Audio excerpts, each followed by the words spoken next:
একদিন রাস্তা দিয়ে যাচ্ছিলেন হযরত মুহাম্মদ সাল্লাল্লাহু আলাইহি ওয়াসাল্লাম। তিনি দেখলেন এক বৃদ্ধ ইহুদি মানুষ ভিক্ষা করছেন।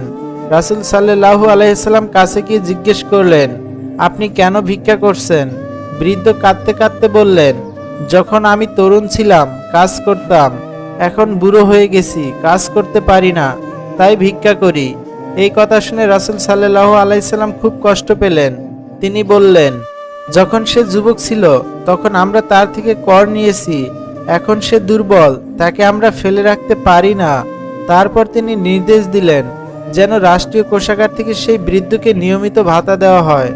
বৃদ্ধটি অবাক হয়ে গেল। সে বলল, তোমাদের ধর্ম কত দয়ালু, তোমরা আমাদের ধর্মের না হয়েও আমাদের সাহায্য করছো।